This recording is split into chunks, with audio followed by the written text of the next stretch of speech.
뉴스킨을 통해서 진짜 세상을 봤고 그 안에서 철이 들어서 벌써 10년 차 뉴스키너고요. 30살에 뉴스킨 시작해서 벌써 올해로 40이 됐습니다. 네, 세월이 참 재밌어요. 제가 30이 됐을 때 뉴스킨 비즈니스를 그때는 하고 있지 않았을 때였는데 그때는 30이 되는 게 너무 두렵고 무섭고 그래서 저는 사춘기가 30에 왔었거든요. 그런데 이제 40이 올해 딱 됐는데요. 느낌이 어떠냐면 너무 설렜고 그리고 50살도 기대됐고 저의 40살의 그 과정이 얼마나 그 막 핑크빛일 것 같진 않지만 물론 힘들고 어려움도 분명히 있을 거라는 생각을 하는데 그게 참 달갑게 받아들일 수 있겠다라는 생각을 하면서 요즘 지내고 있습니다. 왜 내가 지금 이곳에 있나? 가만히 생각해 보면 11년 전 박재은에게 한번 되짚어 물어보면 저는 지금 제가 뉴스킨 비즈니스를 하고 있을 거라고는 추호도 생각을 하지를 못해요. 네, 진짜. 사장님들도 아마 그러실걸요? 지금 이곳에 계시는 분들도요. 만약에 아직 비즈니스를 하고 있지 않으신 분들이라면 내가 지금 어쩌다 보니까 이곳에 와 있네? 내가 어떻게 지금 뉴스킨 세미나를 듣고 있지? 라는 것도 좀 생소하게 느껴지실 겁니다. 문득. 그리고 뉴스킨 비즈니스를 한 지 뭐 1년, 5년, 10년 차 누군가에게 여쭤봐도 진짜 뉴스킨 비즈니스를 하실 줄 아셨어요? 라고 물어보면 아니요, 전혀요 라고 얘기를 하실 거예요. 어른이라는 것도 어쩌다 된다라고 하잖아요. 어쩌다 어른이라는 말도 있는데 참 뉴스킨이라는 비즈니스도 과거에 내가 살아온 그 과정들과 그 여정들이 만들어 놓은 어느 툴에 의해서 지금 이 순간 제가 뉴스킨을 받아들일 수 있는 사람이 된 것 같아요. 그냥 과거의 나에게 뉴스킨 비즈니스를 해봐 라고 이야기를 했으면 곁눈으로도 보지 않았을 거고 왜냐하면 뉴스킨이 가치가 없어서가 아니라 내가 그걸 볼 수 있는 해안이 없었기 때문에 그런데 그 과정에 내가 만들어준 나의 지혜와 해안이 이제는 뉴스킨을 받아들일 수 있는 그리고 뉴스킨에 관심을 가져보고 호기심을 가져보고 이제는 배워볼까? 라는 생각을 할 수 있을 만한 나로 만들어준 것 같아요. 그래서 우리는 아마 지금 이곳에 있는 것 같습니다. 저는 저를 위한 삶을 살고 있습니다. 그런데 과거에도 그랬나? 생각해보면 그러지 않았던 것 같아요. 제가 잠깐 어른들을 위한 동화 한 편을 들려드리도록 하겠습니다. 어느 날 우리들이 퇴근길에 집에 들어가는 길에 집 앞에서 어두컴컴한 곳에서 아빠가 무언가를 열심히 찾고 계십니다. 아빠가 뭔가를 찾고 계시니까 딸이 된 도리로서 당연히 여쭤봐야죠. 아빠, 거기서 뭘 그렇게 열심히 찾고 계세요? 라고 여쭤보니 아빠가 내가 열쇠를 잃어버려서 그걸 좀 찾고 있어. 라고 대답을 하십니다. 열쇠를 잃어버리셨어요? 그럼 제가 같이 찾아드릴게요. 그래서 아빠가 잃어버린 그 열쇠를 딸이 된 도리로서 함께 찾습니다. 열심히 찾고 한참을 찾았는데 찾아도 그 잃어버렸다는 열쇠는 없습니다. 그래서 아빠한테 다시 여쭤보죠. 아빠, 아무리 찾아도 없는데 대체 어디서 잃어버리셨어요? 여기서 잃어버리신 거 맞아요? 라고 여쭤보니까 아빠가 너무나도 당연하듯 아니, 여기서 잃어버리지 않았어. 라고 대답을 하시죠. 네? 여기서 잃어버린 게 아니라고요? 근데 왜 여기서 찾고 계셨어요? 그랬더니 아빠가 여기가 좀 밝아서 라고 대답을 하십니다. 무슨 말인지 혹시 이해가 가실까요? 여기가 좀 밝아서 잃어버린 열쇠를 있는 곳에서 찾아야 하는데 우리는 어쩌면 그동안 그냥 밝은 곳에서 찾고 있었을지도 몰라요. 여러분이 잃어버린 열쇠는 어떤 열쇠세요?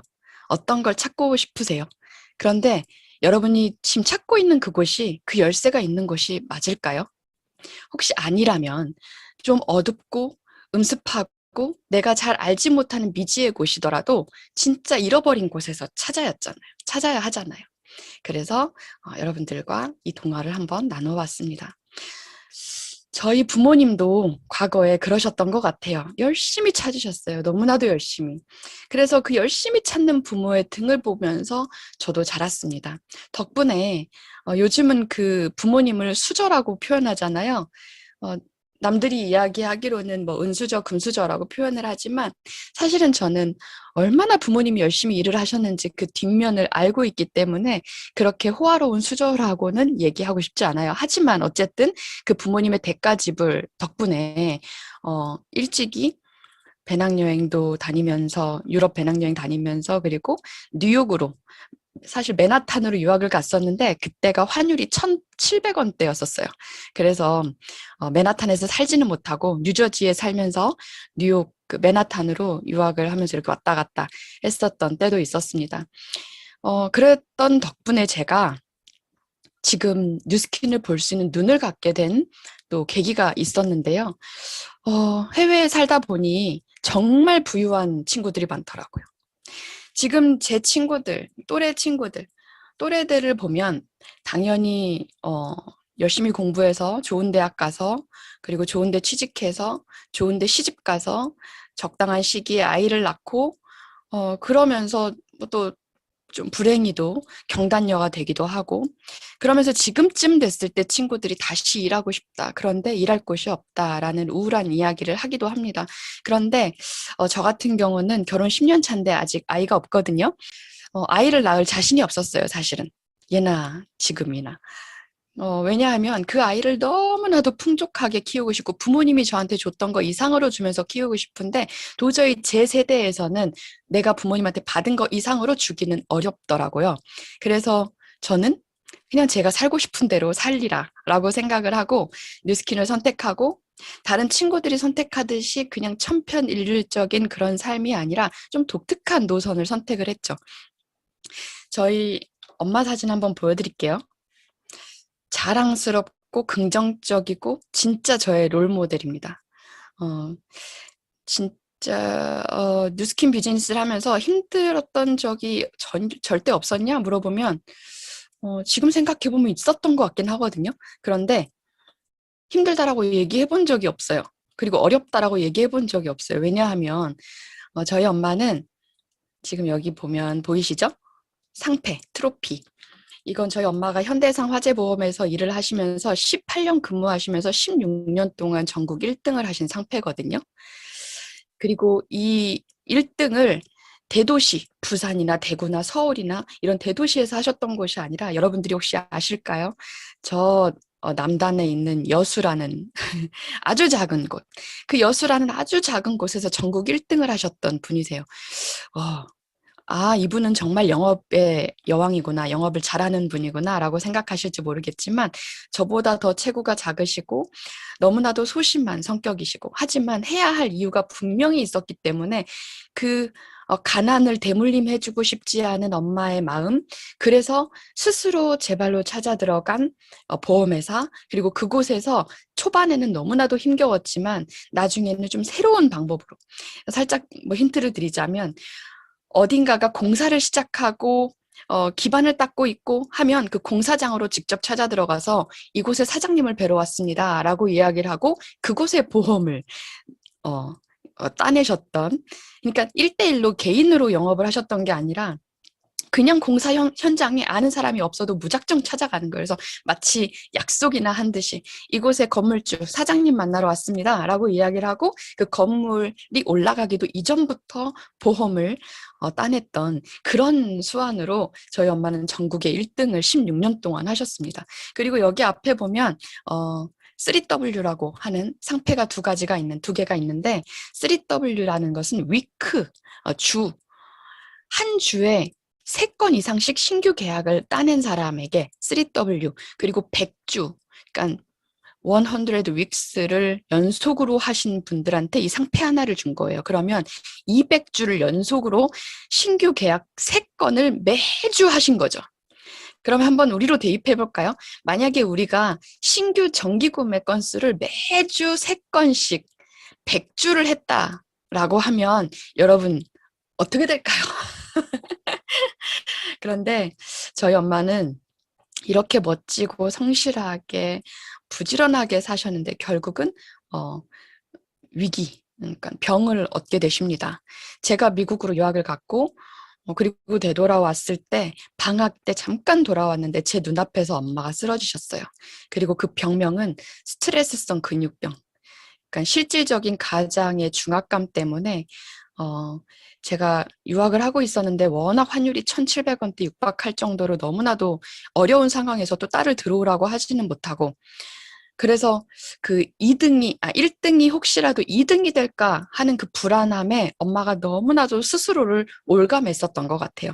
그래서 결국은 제가 한국에 딱 돌아오니까 그때 엄마가 긴장이 풀리셨는지 스트레스성 근육병으로 쓰러지십니다. 그리고 지금은 완치가 되셨지만 저는 그때 알게 됐어요. 아, 인간이 정신적인 스트레스가 온 몸을 지배할 정도로 극심하면 이건 정말 위험한 거구나. 그리고 그런 삶을 더 이상 엄마가 안 살게 해주고 싶다.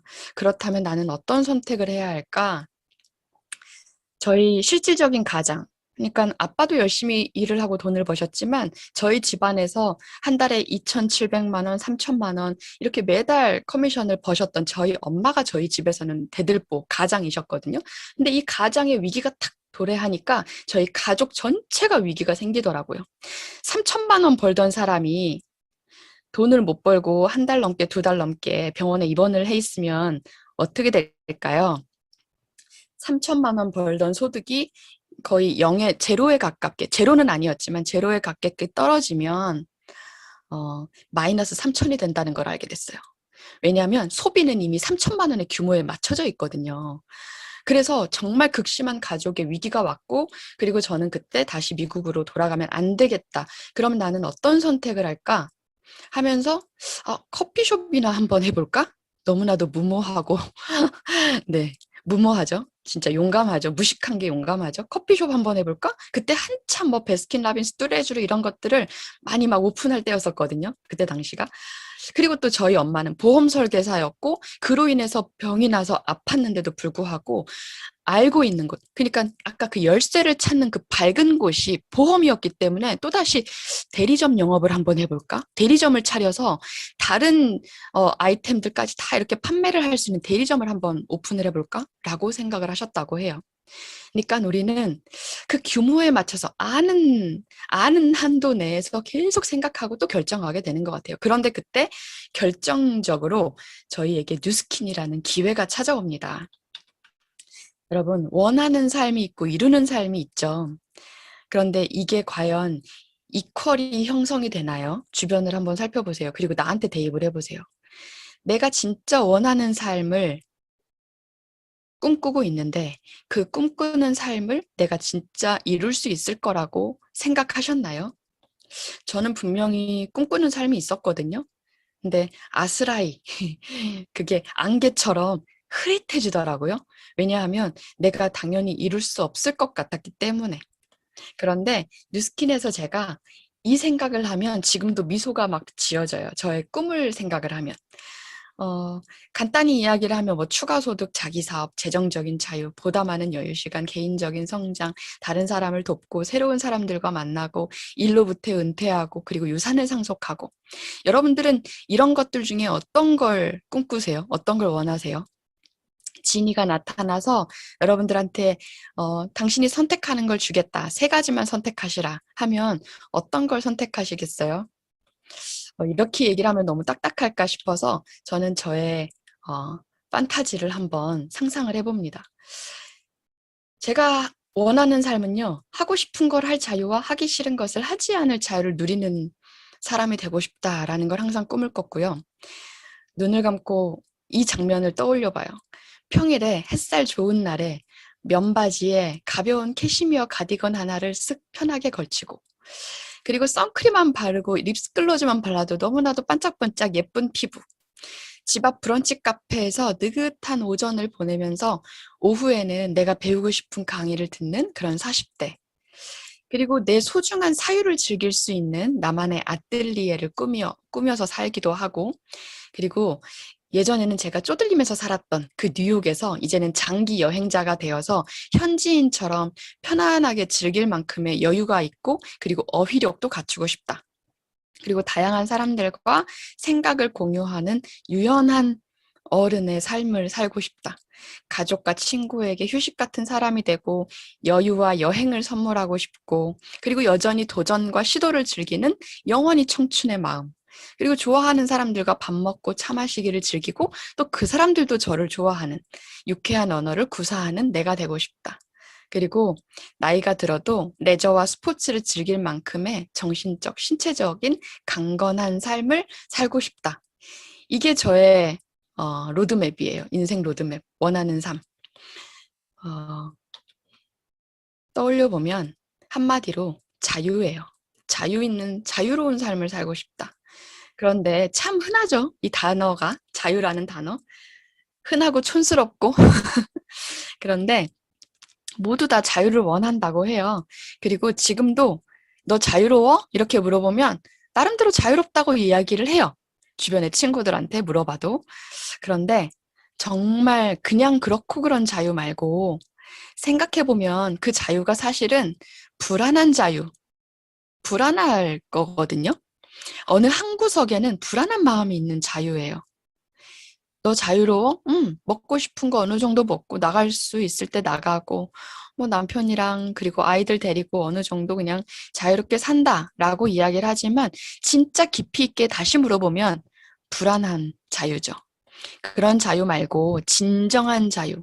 그 진정한 자유는 결코 돈으로부터 자유로울 수 없다는 것을 제가 깨닫게 되었어요. 예전에는 돈이라는 걸 이야기하면 돈 얘기? 그거 너무 속물 아니야? 라고 생각을 하고 했었는데 이제는 진정한 내가 정말 원하는 삶을 살기 위해서는 결코 돈으로부터 자유로울 수는 없다. 그렇다면 돈에 대해서 알아야 되는데 뉴스킨에서 알게 된 거, 돈과 부는 다르다는 걸 제가 알게 되었습니다. 돈이라는 거 그냥 막연히 많이 벌어야지. 나 열심히 일해서 좋은데 취직해서 혹은 창업해서 나 많이 벌어야지 생각했던 그 돈에 대해서 제가 다시 알게 된 건 부는 수입의 규모가 아니라 수입의 형태라는 걸 다시 알게 되었습니다. 그 수입의 형태에도 한마디로 이야기해서 내가 그동안 열심히 일하고 성실해야 한다라는 걸 주입식 교육을 받아왔던 노동소득이 아니라 불로소득의 형태가 있다라는 걸 깨닫게 됩니다. 근데 그 불로소득이라는 거 어떤 이미지세요? 어떻게 생각하세요? 불로소득을 저희 학교 다닐 때요. 학창 시절에 불로소득 하면 대단히 위험하고 또는 사행성 또는 불안전하고 뭔가 좀 게으른 배짱이가 연상되는 그런 단어로 인식이 주입되어 왔습니다. 그런데 제가 얼마 전에 이렇게 다시 검색을 해봤어요. 불로소득이 대체 어떤 소득일까? 정말 내가 배워왔던 대로, 내가 알아왔던 대로 불로소득이 그렇게 나쁜 건가? 근데 불로소득? 우리가 그토록 원했던 것이 그 불로소득이더라고요. 노동의 대가로 얻는 임금이나 보수, 그 이외의 소득을 말한다. 이자, 배당, 임대료 등의 투자 수익, 부동산 등의 매매 차익, 재산 소득, 그런 거 이외에도 상속과 연금과 복지, 이 모든 것들을 불로소득이라고 이야기를 한다. 우리가 그토록 원하던 돈이 불로소득이었네 라는 걸 알게 되면서 진정한 부라는 것은 내가 그동안 원했던 건 100개의 빵이었는데 100개의 빵이 아니라 그 빵을 만들 수 있는 공장, 그게 진짜 부구나. 그 빵을 만들 수 있는 공장이라는 건 나에게 돈을 가져다주는 수단이고 시스템이다. 그 빵을 만들 수 있는 공장, 부를 만들어주는 수단, 시스템? 이게 진짜 부구나. 근데 또 여기까지만 생각해도 막연하죠. 그 시스템 우리가 과연 만들 수 있어? 그리고 진짜 그게 맞는 이야기야? 라고 생각을 하는데 이런 이야기에 대해서 제가 저의 말로 표현하는 것보다는 여러분들도 아실 법한 멋진 리더, 그 리더의 입을 빌려서 잠시 소개를 좀 해드리도록 하겠습니다. 돈을 많이 벌어야지 부자가 되는구나 라고 생각을 해요. 부자 거지들도 엄청 많아요. 돈만 많이 벌면 부자가 되는구나 라고 생각하는 사람들은 그 돈을 유지할 수 없게 돼요. 불릴 수도 없게 돼요. 몇 가지 돈에 대한 오해하고 있는 다른 능력들이 있어요. 첫 번째는 돈을 버는 능력, 돈을 모으는 능력, 돈을 쓰는 능력, 돈을 불리는 능력, 유지하는 능력. 이것은 다 각기 다른 능력이에요. 돈은 중력과 같아요. 중력은 무게가 무거우면 무거울수록 주변에 다른 것을 끌어들이는 힘이에요. 돈도 똑같아요. 중력이, 즉 돈이 많으면 많을수록 다른 돈을 끌어들이고 그 돈의 무게감이 크면 클수록 다른 돈을 끌어들이는 힘을 갖고 있어요. 여러분들이 어떤 사람들은 굉장히 청년들 중에 보면 막 100억, 1000억 이런 소리 하잖아요. 그럼 그게 굉장히 큰 돈 같지만 실제로 1억, 2억 하는 순서로 따지면 한 7번, 8번 대곱하기 하면 거기까지 가는 거예요. 그리고 사업도 실제로 그렇게 커져요. 제가 매장 하나를 가지고 매장 300개 열 때까지는 몇 년이 걸렸는데 그 다음 300개는 언제 했는지도 몰라. 원래 순서가 그렇게 돼요. 그 자체가 힘을 갖고 있기 때문에. 두 번째, 돈은 인격체예요. 인격체라는 거는 스스로 존재하고 생각하고 개별적 실체를 가지는 것을 인격체라고 그래요. 돈도 인격체로 받아들이세요. 그렇게 이해를 하셔야 돼요. 돈을 벌려면. 자, 인격체란 뭐냐? 인격체로 돈을 이해하면 돈은 어떤 형태로 보이냐? 여러분들이 돈을 보는 시각이 완전히 바뀔 거예요. 돈은 감정을 가졌어요. 돈은 생각을 해요. 그리고 또 돈은 자기가 좋아하는 데가 있고 싫어하는 데가 있어요. 그리고 돈은 헤어지는 것을 싫어하고 함께 모여있는 걸 좋아해요. 돈은 그래서 몰려다녀요. 작은 돈을 함부로 하면, 바꿔 말해서 어린아이를 함부로 하면 그 엄마가 우리 가게에 올까요? 아니면 그 엄마가 내 친구가 될까요? 안 오지. 싸우잖아. 그리고 밖에 가서 소문낼 거 아니에요. 그러니까 잔돈을, 작은 돈을 함부로 낭비하면 큰 돈을 모을 수 없는 것은 당연한 이치예요. 사업이나 자기 생활에서 이거를 이해 못하는 사람들은 절대 돈을 못 모읍니다.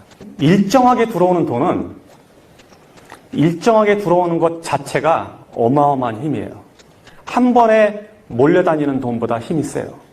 무슨 얘기냐면 매달 100만 원씩 버는 사람은 1년 내내 굶다가 어느 날 1000만 원 버는 사람보다 힘이 세다는 얘기예요. 이거를 캐시플로우라고 얘기해요. 일정하게 물이 들어오는 거. 비가 일정하게 골고루 오면 곡물도 자라고 우리가 온도를 유지하거나 세상을 사는데 편리한데 만약에 한 번에 비가 몰아서 오면 어떻게 될까요? 돈도 똑같은 거예요. 그래서 돈을 어디 가서 일당으로 돈이 많이 버는 사람들 있죠. 뭐 기계 고치고 뭐 설비해갖고 하루에 30만 원, 50만 원 버는 사람들 돈을 못 벌게 돼 있어요. 그 구조적으로. 그렇게 하루 일당씩 보면 30일이면 얼마 이렇게 계산하면 여러분 수입보다 몇 배 되는 것 같지만 일정하게 돈이 들어오지 않기 때문에 그 돈을 모을 능력이 사라져버려요. 왜냐하면 일정하게 들어오는 돈은 그 돈 자체가 강력한 힘을 갖고 있어요. 일정하게 들어오는 돈은 조직화된 돈이라고 봐야 돼요. 그래서 그 돈은 다른 돈들을 이겨요. 돈은 같은 100만 원이라도 혹은 같은 1000만 원이라도 지금 현재 보여지는 가치는 동일하더라도 그 돈이 벌어진 과정에 따라서 그 돈의 무게가 틀려져요. 여러분들이 고생해서 벌은 돈은 돈의 가치가, 무게가 100kg라 그러면 누가 준 돈은 1kg도 안 되는 거예요. 고생해서 번 돈은 공짜임보다 그 힘 자체가, 그리고 그 중력 자체가 전혀 다른 역할을 하고 있어요. 친구들끼리 회비를 모았는데 회비를 모아서 어떤 일을 할 때는 내가 평소에 하는 소비보다 더 아까워지 않고 소비를 한다면 그 사람은 남의 돈을 대하는 태도가 옳지 않다는 거예요. 결국 그거는 자기 자신이 갖고 있는 돈을 대하는 태도와 동일해져요. 그래서 이런 사람들은 돈의 존중을 못 받게 되는 거예요. 그래서 공공물품이라든지 여러분들이 어디 나가서 세금으로 어떻게 마련한 시설물, 형태, 서비스 이런 것조차도 이게 공공자산이면 결국 그 안에 내 돈도 있고 남의 돈도 있잖아요. 남의 돈을 존중하는 태도가 자신의 돈을 존중하는 태도와 동일해져요. 이 영상은 1시간 넘는 김승호의 그 강의를 제가 5분짜리로 편집을 좀 해봤어요. 그래서 이걸 제가 비즈니스를 알려주고 싶은 분들한테 이 영상을 좀 보여주고 있거든요. 그래서 사장님들께도 한번 보여드렸습니다. 돈에 대해서 내가 알고 있다라고 생각하고 태어나서부터 우리 손에 계속 쥐고 있는 그 돈을 알고 있다라고 생각했는데 참 모르고 있었더라고요. 특히나 어떤 지식에 대해서 잘 몰랐냐면 한 번에 들어오는 1000만 원보다 매달 들어오는 100만 원이 훨씬 더 조직화된 돈, 그 돈이 훨씬 더 힘이 세다라는 걸 뉴스킨을 통해서 알게 되었습니다. 네트워크 마케팅을 배우면서 알게 됐어요. 그런데 이런 돈에 대한 정보들을 우리들만 꽁꽁 싸매고 알고 있는 게 아니라 사실은 시중에서도 정말 많은 사람들이 정보를 주고 있었더라고요. 레버리지라는 책, 베스트셀러잖아요. 이 책에서도 이런 정보를 주고 있습니다. 당신이 행복한 삶과 시간적인 자유를 원한다면 더 열심히 더 오래 일하라는 성공의 법칙이 근거 없는 망상이라는 걸 알아야 한다. 더 현명한 방법이 있는데 그동안 제도권이 당신이 그 방법을 아는 것을 원치 않았다. 우리는 누구나 레버리지라는 걸 경험을 하는데 당신은 포식자 아니면 먹잇감, 고용자 아니면 노동자, 노예 아니면 주인, 리더 아니면 추종자이다. 각 개인은 다른 개인을 섬긴다. 한쪽은 레버리지를 하고 다른 한쪽은 레버리지를 당한다. 만일 당신이 타인의 계획 속에서 움직이고 있는데 아무도 당신을 위해서 일을 하고 있지 않다면 당신은 레버리지에 의해서 이미 지배당하고 있는 것이다. 자유와 통제력을 가장 적게 누리는 대부분의 사람은 시간과 일과 돈이 정비례한다라고 착각하지만 백만장자, 억만장자, 기업가들은 이미 그것이 반비례한다는 사실을 알고 있다. 사회는 우리에게 돈을 위해서 더 열심히, 더 오래 일하고 초과 근무를 해야지만 더 많은 돈을 벌 수 있다라고 말을 하지만 실상은 레버리지를 구축한 사람이 가장 많은 돈을 벌어들인다. 이 레버리지라는 것은 부를 가져다주는 수단이고 시간을 벌어다주는 수단이고 그것이 바로 조직화된 돈을 통해서 우리가 자유롭게 만들어주는 그 멋진 시스템, 수단, 도구인데 이것에 대해서 우리는 이런 정보를 베스트셀러들에서도 주구장창 주었음에도 불구하고 읽어도 모르고 있다라는 거죠. 주변에 많은 사람들에게 이 기회를 전달하려고 해도 그냥 알려고 하지 않은 사람들이 너무나도 많았어요. 그게 참 아쉬웠는데 제가 얼마 전에 유튜브를 보다가 제가 팬이 된 사람이 한 명 있어요. 누구냐면 드로우 앤드류라는 사람 혹시 아시나요? 인플루언서 드로우 앤드류. 네, 인스타그램 인플루언서로도 되게 유명하죠. 그런데 그 친구가 김미경 강사의 유튜브 채널에 출연을 했더라고요. 근데 거기에 나와서 인터뷰를 하는데 제가 그 잠깐의 인터뷰를 보면서 너무나도 쇼킹했던 한 단어가 있어요. 그 앤드류가 쓰는 그 단어 하나 때문에 제가 너무나도 쇼킹했는데 그게 뭐였냐면 바로 파이프라인이라는 단어 때문이었어요. 수입 파이프라인이라는 단어를 그 친구가 그냥 자연스럽게 이야기를 하는데 김미경 강사도 수입 파이프라인이 10개시라고요? 이렇게 바로 대받아 치는 거예요. 이것도 영상이 아니라 음성으로만 잠깐 듣도록 하겠습니다. 그 모든 것들이 지금 보니까 줄잡아 약 7개로 쫙 펼쳐졌어요. 네. 그러면 결국은 이게 다 무르익으면 7개에서 수입이 다 들어오는 거잖아. 맞아요. 네. 정확히는 10개예요. 수익 파이프라인. 수입 파이프라인 10개예요. 네, 10개. 근데 네. 야, 불과 20대이고 사회 경험이 그렇게 많지 않은데 이미 10개의 파이프라인에서 돈을 벌고 있다. 근데 그게 단지 노동 사부면에서만 벌고 있는 게 아니라 내 시간을 팔아서 버는 돈, 내 지식을 팔아서 버는 돈, 그리고 레버리지를 통해서 버는 돈, 이 여러 가지 수단을 통해서 10가지의 파이프라인을 가지고 있다라는 이야기를 하는데 제가 놀랬던 이유는 뭐였냐면 저는 이 파이프라인이라는 단어를 뉴스킨 사업을 하면서 처음 들었거든요. 뉴스킨 사업자들, 네트워크 마케터들의 전유물이라고 생각했던 이 파이프라인이라는 단어를 어쩜 이 친구는 이렇게 이미 알고 있었을까? 그래서 제가 이 친구의 유튜브를 다 섭렵을 하는데 그 내용이요. 대부분 로버트 기요사키의 부자 아빠, 가난한 아빠의 책을 읽은 듯한 내용들이 계속 나오고 있어요. 노력보다 중요한 건 선택이다. 대부분의 사람들은 95%의 사람들이 단 5%의 돈을 가지고 내 시간과 노동을 팔아서 돈을 벌고 있는데 정말 돈이 많은 5%의 사람들은 95%의 돈을 시스템을 통해서 자산을 통해서 돈을 벌더라 하면서 로버트 기요사키라는 사람이 부자 아빠 비즈니스 스쿨에 써놓은 책 이야기 46페이지의 이 그림 특허를 받은 이 그림이 그려져 있고 56페이지를 펼쳐보면 이 이야기가 있습니다. 여러분, 부자가 되기 위해서는 왼쪽 사분면에서 오른쪽 사분면으로 이동을 하셔야 되는데 그곳에는 보이지 않는 커다란 벽이 있어서 여러분이 그걸 이동하는데 참 쉽지 않을 겁니다. 그런데 이동을 하는 방법이 세 가지가 있어요. 첫 번째는 직접 사업체를 세우시면 됩니다. 능력이 있다면 직접 사업체를 세우시면 돼요. 근데 그 능력이 좀 부족하시다면요, 돈을 가지고 그 가맹점들을 사시면 됩니다. 맥도날드나 타코벨 같은 굴지의 가맹점들을 사시면 됩니다. 그런데 능력도 부족하고 돈도 좀 부족하시다고요? 그렇다면 평범한 사람들이 비범해질 수 있는 세 번째 방법, 네트워크 마케팅 사업에 참여를 하시면 됩니다. 라는 이야기를 이 책에서 써놓았는데 저는 뉴스킨에 와서 겨우 본 이 책을 어쩌면 이미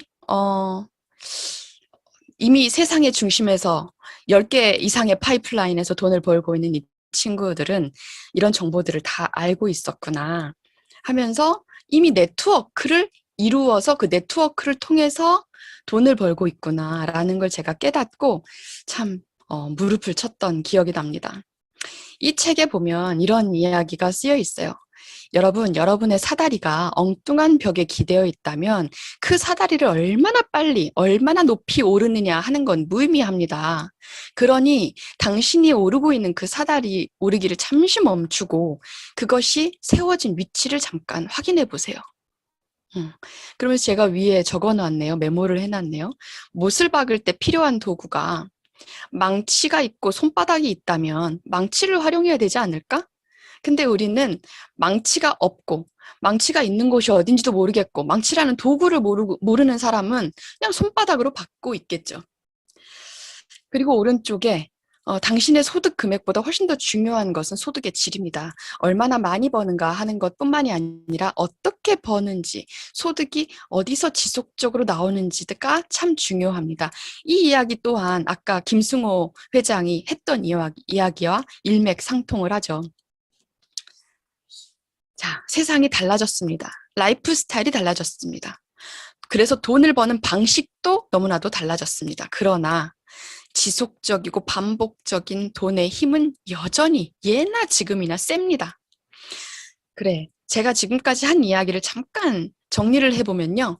나를 위한 삶, 그리고 자유, 나를 위한 삶을 살기 위해선 자유가 필요해요. 그 자유는 경제적인 자유, 시간적인 자유. 네. 이런 자유를 위해서는 지속적인 돈이 필요하더라. 그런데 이 지속적인 돈은 파이프라인을 통해서, 시스템을 통해서, 자산을 통해서 벌게 되더라. 그것을 가능케 하는 도구는 과연 뭘까? 바로 우리가 가지고 있는 건 이 아이템입니다. Anyway Money. 가정의 소비를 소득으로 만드는, 경기를 타지 않는, 경기가 나쁠 때나 좋을 때나 언제나 내가 취할 수 있는, 그리고 불경기가 없는 그런 아이템. 그게 바로 뉴스킨이었고 뉴스킨에서 유통되고 있는 아이템이었는데 사실 저도 처음에는 못 팔겠더라고요. 못 팔아. 그런 얘기 많이 들으시잖아요. 저도 그렇게 처음에는 생각을 했어요. 그런데 생각해 보니까 우리 사업 파는 거 아니야 라고 이야기를 하잖아요. 근데 사실 그건 조금은 좀 틀린 이야기인 것 같아요. 물론 제품을 파는 사업이 아니에요. 제품 그 너머에 수많은 기회와 가치를 파는 사업이긴 하는데요. 뭐가 됐든 팔긴 팔아야 해요. 근데 생각해 보니까 팔지 않고 사는 사람이 없더라고요, 주변에. 미용 기술을 파는 사람, 지식을 파는 사람, 혹은 예술적 재능을 파는 사람, 의술을 파는 사람, 모두 다 뭔가를 팔고 있더라. 그런데 왜 못 판다는 말에 내가 뒤에 숨으려고 했을까? 나는 그동안 어떤 걸 팔고 어떤 걸 유통했었나? 한번 생각을 해보시고 내가 유통했던 게 과연 나를 시간적으로 경제적으로 자유롭게 해줄 수 있는 건가? 혹시 그렇지 않다면 네트워크 마케팅 뉴스킨이라는 아이템을 충분히 알아볼 만하다. 왜냐하면요. 그동안 우리나라를 이끌어온, 주도해온 비즈니스 트렌드를 주도해온 기업을 보면요. 굴지의 기업 LG와 삼성 대표적으로 꼽을 수 있겠죠? LG라는 기업은요. 저와 또래가 비슷하신 분들은 기억을 하실 거예요. 럭키와 금성이 합해져서 럭키, 금성, LG가 됐습니다. 근데 그 럭키, 금성, 럭키 페리오 치약을 기억하시나요? 럭키는 페리오 치약. 그러니까 LG는 지금 가전제품을 팔고 반도체를 팔고 뭐 그렇게 지금은 그렇게 기업의 이미지가 있지만 사실은 과거에는 럭키 페리오 치약을 유통을 했다는 거예요. 근데 그 럭키라는 회사, 이전의 전신 회사는 뭐였냐면 즐거울 낙자에 기쁠 희자를 쓰는 락키라는 회사였어요. 동동구르무를 파는. 네, 엄마들이 얼굴에 발랐던 그 동동구르무. 그 동동구르무 락키에서 럭키가 됐고 럭키가 LG가 됐습니다.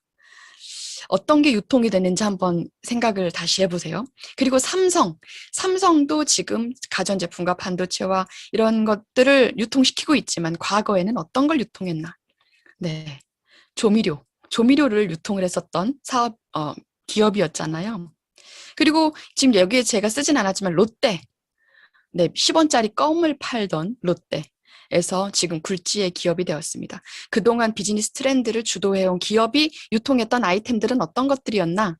경기를 타지 않고 언제나 어디서나 매번 꾸준히 활용하게 됐던 그런 아이템들이었다. 그러면 이 앞으로 비즈니스 트렌드를 이끌어 나갈 기업들은 어떤 기업들인가? 알리바바나 구글이나 아마존, 플랫폼 기업들이죠. 자, 그렇다면 그동안 트렌드를 주도해왔던 기업과 앞으로 비즈니스 트렌드를 이끌어갈 기업, 아이템과 플랫폼, 아이템을 유통하고 플랫폼 기반이 잡혀있는 기업. 뉴스킨이 바로 그렇더라고요. Anyway Money. 네, 끊임없이 누군가는 제품을 경기를 타지 않고 항상 쓸 수밖에 없는 그런 제품, 아이템이 유통이 되고 있고 심지어 그게 온라인에서 플랫폼을 통해서 유통이 되고 있다는 거. 이게 바로 뉴스킨의 기회가 있다. 그리고 믿고 나의 미래를 투자하셔도 충분한 가치가 있다라고 이야기를 할 수 있겠습니다. 뉴스킨 제품을 아마 써보셨던 분들이 대부분 여기에 계실 거예요. 근데 써보니 어떠시던가요? 앞으로도 쓰지 않을 이유가 있던가요? 쓰지 않을 이유가 없다면 전달하실 수 있겠죠. 쓰지 않을 이유가 없다면 전달할 수 있어요. 그러면 내가 그 전달해준 사람도 앞으로 계속 쓰지 않을 이유가 없다면 분명히 그분도 전달을 할 겁니다. 쓰지 않을 이유가 없고 전달하지 않을 이유가 없다면 퍼질 수밖에 없습니다. 내가 2명에게 전달하고 2명이 2명씩에게 전달하면 2, 2는 4라는 기존에 우리가 배워왔던 산수. 그러나 이제 여러분 머릿속에 각인시켜야 될 것은 마케팅의 수학이고 기업의 수학이고 경영의 수학이고 네, 부자들의 산수. 2, 2는 4가 아니라 새로 만들어진 4와 기존에 있던 2가 더해져서 총 6의 이상이 되는 2, 2는 6 이상이라고 말씀을 할 수 있어야 됩니다. 그래서 영화를 시사회를 할 때도 그냥 처음부터 누구에게나 다 볼 수 있게 오픈을 하지. 그렇지 않고 인플루언서들을 통해서 오픈을 하는 거. 이런 게 모두 다 마케팅으로 통용이 되고 있는 그런 방법이라는 거죠. 여러분들도 이 처음에 이가 한번 돼보세요. 쓰지 않을 이유가 없고 전달하지 않을 이유가 없기 때문에 내가 2명에게 전달하고 2명이 2명에게 전달하고 그 2명이 2명에게 전달을 하면 총 18이 될 줄 알았는데 30이 됩니다. 그렇다면 내가 2명이 아니라 딱 1명만 더해서 3, 3은 3명씩에게 한번 연결을 해보면 어떻게 될까요? 3, 3은 9가 될 줄 알았는데 또 단계를 펼쳐서 나가면 12가 되고 120이 됩니다. 제가 이 산수에서 소름이 돋았던 건 2와 3은 시작하는 그 2와 3은 단 1의 차이지만 단계를 거쳐 나갈수록 30과 120, 4배의 차이, 즉 90의 차이가 된다는 거. 그리고 한 단계 더 도약을 하면 더 큰 차이가 이루어진다는 거. 그렇다면 여기서 5로 한번 확장을 시켜보면 5 곱하기 5 곱하기 5 곱하기 5는 네, 총 780이 됩니다. 근데 이 심지어 어떤 780명이냐면요. 이 780명은 매일 경기가 좋으나 안 좋으나 항상 사용하는 그 Anyway Money를 적어도 10만 원 정도는 쓰잖아요. 매달. 적어도 10만 원은 쓰는 780명. 그러다가 누군가가 TR90라도 하나 더 추가해보면 그 규모가 어떻게 될까? 좋아서 쓰고 좋아서 전달하고 나로 인해서 소득도 추가 창출하는 그런 멤버 780명이 10만 원씩만 쓴다고 해도 7,800만 원이죠. 그럼 매월 그 7,800만 원의 40% 캐시백은 얼마인가요? 3천만 원. 이상이 되죠.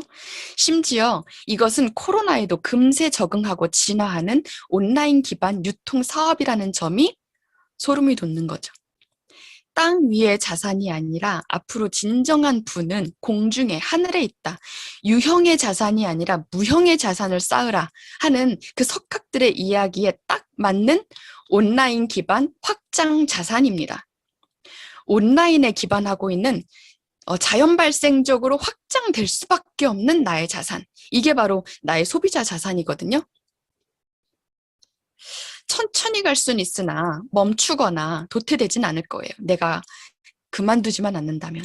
그런데 누군가는 이렇게 쉽게 못하겠다라고 핑계를 대죠. 내성적인 성격이라 못하겠고, 아쉬운 소리 하기 싫어서 못하겠고, 인맥이 없고, 남자고, 여자고, 나이가 어리고, 나이가 많고, 피부가 좋지 않고, 아기가 어리고, 수많은 핑계를 대면서 못하겠다라고 이야기를 하는데, 문제는 뭐냐면, 이 빨간 글씨가 문제가 아니라, 이 못하겠다라고 쉽게 얘기해버린 이 태도가 문제인 거죠. 삶의 태도가. 그래서 그 여수라는 지역에서 18년 동안 16년을 전국 1등을 하는 연도 대상을 받은 사람, 저희 엄마가 저한테 등으로 가르쳐준 태도는 뭐였냐면, 하려고 하면 할 수 있지. 왜 못해? 라는 거였어요. 그런데 혹시 여러분은 너무 쉽게 못한다는 이야기를 하고 있진 않았나요? 누군가의 글귀에서 제가 봤는데요. 백만장자가 되는 것보다 더 어려웠던 것은 내가 백만장자가 될 거라는 그 믿음을 믿는 게 더 어려웠다라는 그 글을 보는데, 그렇구나라는 생각을 하기도 했습니다. 믿으세요. 할 수 있습니다. 디딤돌과 걸림돌을, 이유와 핑계를, 상황과 문제를 혼동하지 마세요. 상황은 충분히 극복할 수 있습니다. 근데 그 극복하지 못하겠다라는 그 마음가짐이 여러분에게는 아마 문제, 걸림돌이 될 것입니다. 그런데 그 모든 것들을 디딤돌 삼을 수 있어요. 요즘 경기가 좋지 않죠?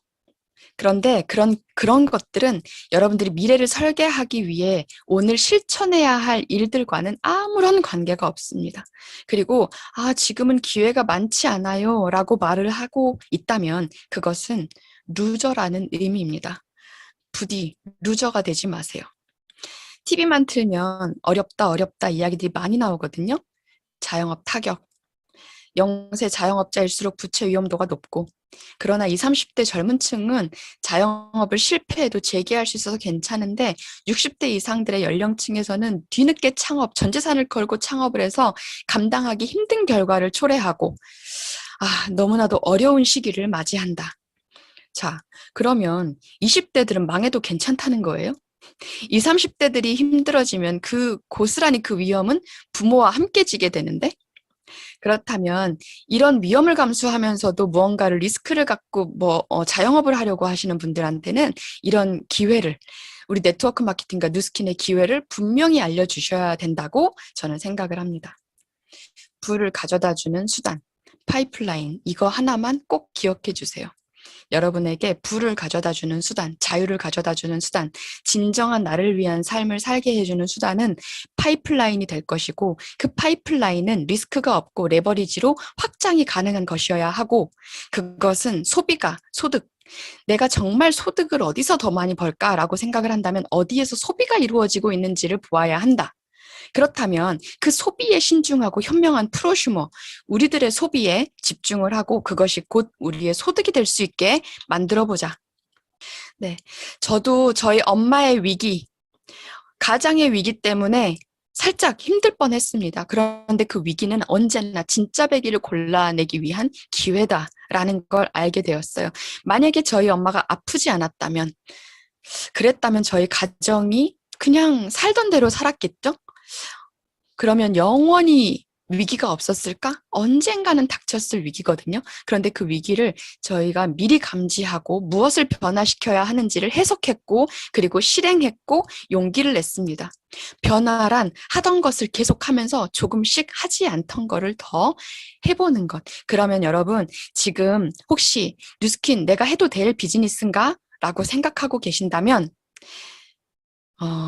하지 않던 걸 조금만 추가해서 한번 해보세요. 내가 뭘 하면 좋을까요? 라는 건 여러분의 후원자에게 꼭 한번 여쭤보세요. 그러면 제가 뭘 더 해보면 좋을까요? 뭘 변화시켜보면 좋을까요? 하는 물음을 한번 해보세요. 네, 그러면 친절하게 알려주실 겁니다. 한정적 안내를 통해서 일부 진화하실 겁니다. 한정적 안내. 네. 마지막으로 밤이고 해서 여러분들과 공유하고 싶은 시 한 편이 있는데 짤막하게 진정한 나의 삶을 위해서 나는 이런 사람이 좋다. 그렇지만 나는 이런 삶을 살고 싶다로 제목을 바꿔서 한번 읽어볼게요. 그리우면 그립다고 말할 줄 아는 사람이 좋고 불가능 속에서도 한 줄기 빛을 보기 위해서 애쓰는 여러분이 전 참 좋아요. 다른 사람을 위해서 호탕하게 웃어줄 수 있는 사람이 되고 싶어요. 옷차림이 아니더라도 편안함을 줄 수 있는 화려한 옷차림이 아니더라도 편안함을 줄 수 있는 사람이 좋고 자기 부모 형제를 끔찍히 사랑할 줄 아는 사람이 좋고 바쁜 가운데서도 시 한 편을 읊을 수 있는 여유를 부릴 줄 아는 사람이 좋습니다. 어떠한 형편에서든 자기 자신을 지킬 줄 아는 사람이 좋고 노래를 썩 잘하지 못해도 즐겁게 부를 줄 아는 사람, 어린아이와 노인들에게 좋은 말벗이 될 수 있는 사람이 좋고 책을 가까이 하고 이해의 폭이 넓은 사람이 좋고 음식을 먹음직스럽게 맛있게 먹는 사람이 좋고 철 따라 자연을 벗삼아 여행할 줄 아는 사람이 좋고 손수 따뜻한 커피 한 잔을 탈 줄 아는 사람이 좋다. 하루 일을 시작하기에 앞서 기도할 줄 아는 사람이 좋고 다른 사람의 자존심을 지켜봐 줄 줄 아는 사람이 좋고 때에 맞는 적절한 말 한마디로 마음을 녹여 용기를 줄 줄 아는 사람이 좋다. 외모보다 마음을 읽을 줄 아는 사람, 적극적인 삶을 살아갈 줄 아는 사람, 자신의 잘못을 시인할 줄 아는 사람, 용서를 구하고 용서를 해줄 수 있는 사람이 좋다.